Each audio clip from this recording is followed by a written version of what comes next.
ជំរាបសួរអ្នកទាំងអស់គ្នាស្វាគមន៍មកកាន់មេរៀនថ្មីនៅក្នុងមេរៀននេះខ្ញុំនឹងបង្ហាញអ្នកទាំងអស់គ្នាអំពី template engine មួយដែលមានឈ្មោះថា Pug តាក់ទងទៅនឹង template engine នេះវាតាក់ទងទៅនឹងការបង្កើត website វាជាផ្នែកមួយដែលយើងត្រូវដឹងនៅពេលដែលយើងបង្កើត web server ហើយបើសិនជាអ្នកទាំងអស់គ្នាអត់ទាន់ដឹងអំពីការបង្កើត website មាន HTML CSS JavaScript មានឯណាណីទេអ្នកទាំងអស់គ្នាអាចសិក្សាបានដោយចូលមកកាន់ website Khode Academy ហើយចូលកន្លែងមេរៀនអ្នកទាំងអស់គ្នាត្រូវស្វែងយល់ HTML CSS JavaScript ហើយ ES6 ដែលជា JavaScript ជំនាន់ថ្មីហើយ Node.jsបាច់ Node.js ក៏បានយើងរៀន PHP ក៏បានយើងរៀន Python ក៏បានដែលជា code ប្រភេទ programming language ពីព្រោះ Pug ដែលយើងរៀននេះឥឡូវវាពេញនិយមច្រើនណាស់អញ្ចឹងវាមិនមែនប្រើបានតែលើ Node.js ដែលកាលដំបូងឡើយវាដើរតែលើ Node.js ទេគឺវាដំណើរការលើ platform ពេញនិយមភាគច្រើនសិតតែត្រូវត្រង់វាទាំងអស់ PHP ក៏មានត្រូវត្រង់ Pug ដែរ Python ក៏មានត្រូវត្រង់ Pug ដែរឥឡូវណាអញ្ចឹងអ្នកទាំងអស់គ្នាត្រូវសិក្សារបស់ទាំងអស់ហ្នឹងសិនបានមកនិយាយស្រាប់គ្នាយល់តាក់ទងទៅនឹង Pug.js នេះ Pug.js នេះនឹងត្រូវប្រើនៅពេលដែលយើងសរសេរបង្កើត web server បើសិនជាអ្នកទាំងអស់គ្នាសិក្សា Node.js បង្កើត web server អ្នកទាំងអស់គ្នាអាចសិក្សា Express.js នេះទៅក្នុងមេរៀន Express.js នេះវាប្រកាសជាមានតាក់ទងទៅនឹង template engine ហើយក្នុងនោះក៏មាន Pug.js នឹងយកមកលើកជាឧទាហរណ៍ដែរមិនមែនតែលើតែ Node.js ទេក្នុង PHP ក៏អាចប្រើ Pug.js បានដែរហើយ Python ក៏អាចប្រើ Pug.js នេះបានដែរអញ្ចឹងវាប្រើច្រើនមែនទែនឥឡូវហ្នឹងខ្ញុំណែនាំឲ្យអ្នកទាំងអស់គ្នាចូលទៅកាន់មេរៀន Pug.js នេះខ្ញុំនិយាយថា Pug.js ហ្នឹងគឺជា template engine ប្រហែលជាមានអ្នកសិក្សាមួយចំនួនអត់ទាន់ស្គាល់ថា template engine ហ្នឹងគឺជាអ្វីទេនៅពេលដែលអ្នកទាំងអស់គ្នាបង្កើត web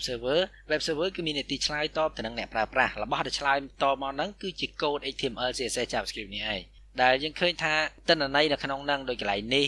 ចំណងជើង description ឬក៏ពាក្យពេចន៍នៅក្នុងនេះវាផ្លាស់ប្ដូរទៅតាមទំព័រនីមួយៗយើងមិនមែនតែឈ្នះបង្កើត HTML សម្រាប់មួយទំព័របង្កើត HTML សម្រាប់មួយទំព័រអត់អញ្ចឹងទេយើងបង្កើតតែមួយហ្នឹងហើយយើងផ្លាស់ប្ដូរអាកន្លែងដែលត្រូវផ្លាស់ប្ដូរហើយដូចកន្លែងចំណងជើងនេះគឺផ្លាស់ប្ដូររហូតកន្លែង description ហ្នឹងគឺផ្លាស់ប្ដូររហូតអញ្ចឹងយើងផ្លាស់ប្ដូរទៅកន្លែងដែលត្រូវផ្លាស់ប្ដូរហ្នឹងឯងហើយរបស់ទាំងអស់ហ្នឹងជាទូទៅគឺយើងតែងតែផ្ទុកនៅក្នុង database អញ្ចឹង template engine នេះតែងតែប្រើនៅលើ web server ហើយ web server ហ្នឹងឯងគឺជាអ្នកប្រើប្រាស់ database ចាប់យកទិន្នន័យពី database មកហើយដាក់បញ្ចូលទៅក្នុង HTML នេះដោយប្រើប្រាស់ template engine ពីព្រោះដូចយើងដឹងអញ្ចឹង HTML អត់អាចផ្លាស់ប្ដូរតម្លៃក្នុងនេះទេយើងសេប៉ុន្មានវាចេញប៉ុណ្ណឹងហើយក៏ប៉ុន្តែ template engine ហ្នឹងដូច Pug.js នេះអាចឲ្យយើងផ្លាស់ប្ដូរទិន្នន័យនៅកន្លែងហ្នឹងនៅកន្លែងណាក៏បានដែរនៅផ្នែក HTML តាក់ទងទៅនឹង template engine គឺបែបហ្នឹងឯងគឺមាននីតិសម្រាប់អនុញ្ញាតឲ្យ web server បញ្ចូលទិន្នន័យចូលទៅក្នុង HTML ហើយដែលពិសេសសម្រាប់ Pug.js នេះទៀតគឺវាមិនមែនត្រឹមតែមាននីតិសម្រាប់បញ្ចូលទិន្នន័យចូលក្នុង HTML ទេតម្រង់នៃ code Pug ហ្នឹងគឺវាខុសពី HTML ហ្មងឥឡូវខ្ញុំណែនាំឲ្យអ្នកទាំងអស់គ្នាចូលមើលទំព័រណាមួយចេះទំព័រធាតុនេះចុះធម្មតាដើម្បីសរសេរធាតុរបស់ HTML យើងមិនសរសេរជាតម្រង់សញ្ញាតូចជាងធំជាងកំណត់ឈ្មោះធាតុនៅក្នុងហ្នឹងឲ្យមានបើកមានបិទហ្នឹងគឺជាតម្រង់របស់ HTML ប៉ុន្តែ Pug វាអនុញ្ញាតឲ្យយើងសរសេរតម្រង់ផ្សេងគឺបែបនេះ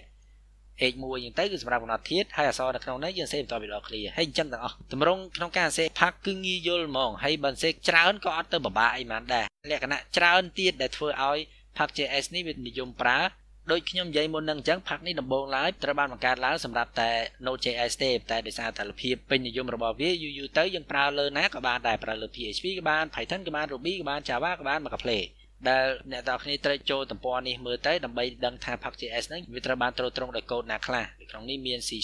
មាន RPG ហើយផ្សេងពីនឹងទៀតមានដូចនេះ Scala Ruby ហើយបើសិនជានិយាយពី framework វិញ Laravel framework របស់ PHP ក៏មាន Symfony អីមកកណូក៏ដឹកនេះគឺឃើញថាវាត្រួតត្រងច្រើនមែនទេអញ្ចឹងនិយាយម្ដងទៀត Pug.js នេះមិនមែនសម្រាប់តែអ្នកដែលបង្កើត web server នៅលើ Node.js ទេតាណាក៏បានដែរហើយមួយចំណុចទៀតដែលខ្ញុំចង់និយាយពី Pug.js នេះគឺត្រង់ថា Pug.js ដែលយើងរៀននៅក្នុងវីដេអូនេះគឺនៅចំនួនទី2ក៏ប៉ុន្តែការនៅចំនួនទី1វាមិនមែនមានឈ្មោះថា Pug អញ្ចឹងទេគឺវាមានឈ្មោះថា Jade នេះ